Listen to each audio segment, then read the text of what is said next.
Hi everyone, my name's Colette Matriga. Welcome to Colette's Thermi Kitchen. I'm a Thermomix consultant and team leader, and I just love coming to you Facebook Live and sharing my cooking knowledge with you. So tonight we are going to be using that beautiful puff, the quick puff pastry we made yesterday, and we're going to be making a Tarte Tatin. Now, you always say to me, just show me the techniques, Colette. So a real simple little guy. Here's some apples that I've already got prepared. I've peeled them, and the way that I like to core them, because I find going down with the apple corer a bit tough, I just use the melon scooper, and I just literally scoop out the core and then scoop out the ends as well. So for me that works really well. But of course you do it whichever way you want. So I've got about 5 apples here that I have peeled, cored and cut into quarters, and I've actually got them soaking in some lemon juice, just a little bit of lemon juice and a tablespoon of sugar, so that they won't go too brown. So the first thing we want to do is make some caramel. So here I've just got 100 grams of caster sugar. Now my pan is heated up, so remember that rule, always heat up. I'm just using a fry pan that can go into the oven, and you just want to heat it to a medium heat, and then once it's warm you can then put your sugar in. So it's 100 grams of caster sugar.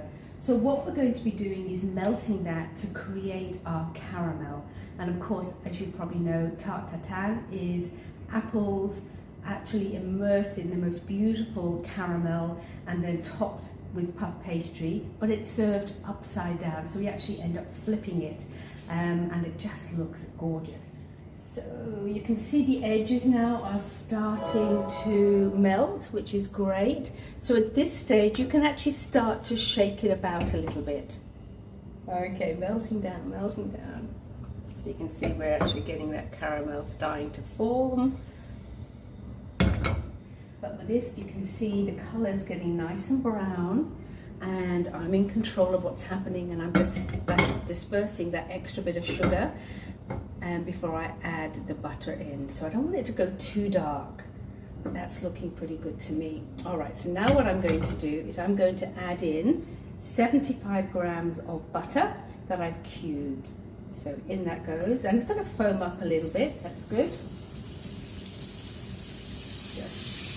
Now be really careful around caramel because it's really, really hot.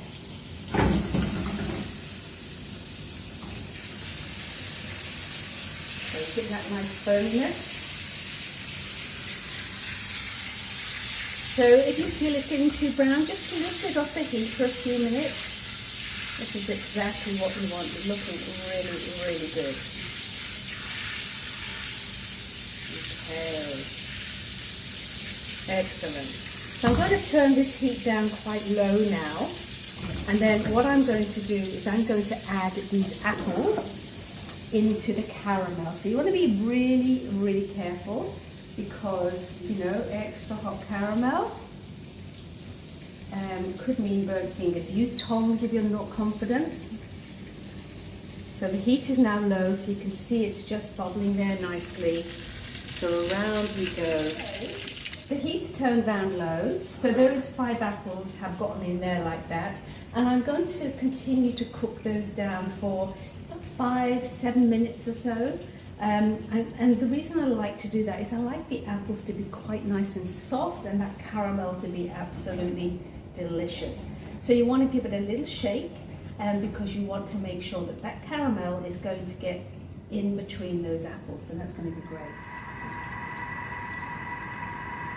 Now, of course, the other thing you could have added into that, which I normally would do, is Calvados, which is traditionally that apple kind of liqueur. If you don't have Calvados, you could use brandy.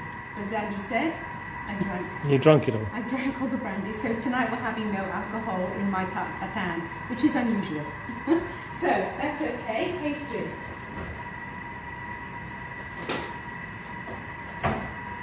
So this is the lovely pastry that we made yesterday. Did you have a go making it yourself? So you can see all those lovely little globules of butter still in there, which is just beautiful. So this is going to be an absolutely awesome pastry on my Tarte Tatin. So the same rules apply. Working cold, just flouring the pastry, and always work with the open sides out. And then, because it's still a little bit cold, I just need to shake that. Okay. So all those layers are definitely in there, which is beautiful. So we want to probably aim for about 5 mil thickness for this, which is your standard kind of size, mil-wise, for your puff pastry work. Just making sure we're nice and loose, top and bottom. Perfect.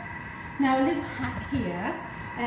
This is the new Thermomix flan tray, which is great for quiches, and I will in the next few days come back to you and show you my great base recipe for making any kind of savoury quiche, which is amazing. So what I love to do with this is I love to use it as my circle cutter. So all I'm going to do now is to tear this pastry away, and I have a beautiful circle, all lovely and crimped. Now if you need it to be slightly bigger, which I don't think I do from memory, I'm going to put this back in the fridge, and I think maybe some nice pasties or something like that, maybe tomorrow with this. It's too good to waste. Can you freeze it? I can freeze that, yep, absolutely. So let's go back to this, it's looking amazing.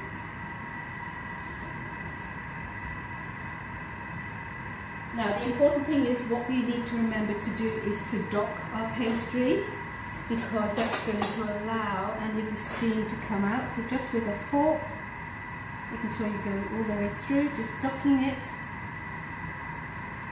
And I think we will be about ready to go. Let's have a look. Alright. So, over with that lovely, and I'm going to have a lot of caramel here, but that's how I like it. And then all I need to do very, very carefully is to pop this on top here. Now, mine has got a little bit, should have maybe done it a little bit bigger, but that's okay. And we just tuck in any excess into the sides, like that. You might need to stretch that piece a little bit. And that's it, you don't need to butter that, you don't need to do anything else to that. That's now going to go into that oven 190 degrees for about 25 to 35 minutes.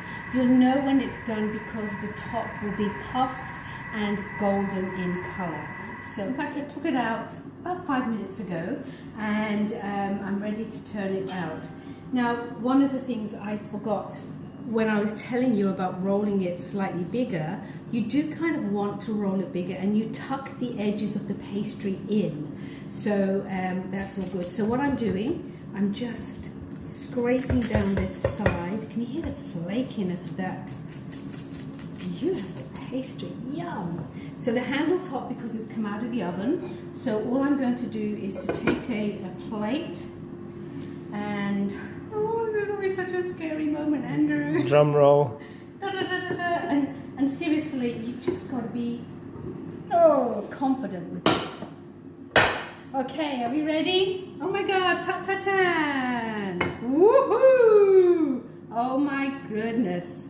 Tell me, does that look good or what? Let's put you back on there. Can you, oh, those apples, caramel. I'm happy with that.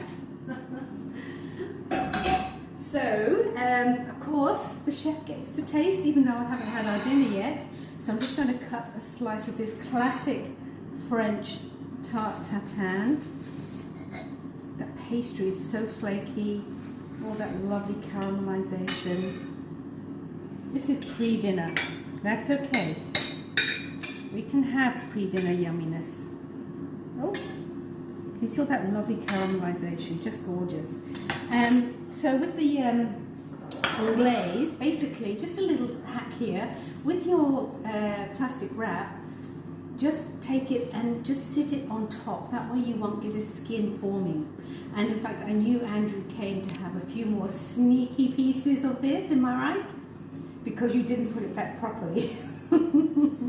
All right, so now I'm just going to take some of that lovely glaze and just pop that. You can see there's no skin that's formed on that. It's still lovely and warm. Oh my goodness. This is going to be, I mean, how to do an impressive dessert at a dinner party. You want some, Andrew, don't you? This is torture. You've got to make this. You really got to make this dish. It's incredible. Absolutely incredible. I'd say it'd be up there with one of my favorite desserts. So a little bit tricky. Oh my God. So that's my Tarte Tatin. Please give it a go. I'd love to see your photographs. It's absolutely amazing. And we'll polish this off probably tonight. So you have a lovely evening, whatever you may be doing. My name's Colette Matriga. Thank you for joining me in my kitchen tonight. Bye for now.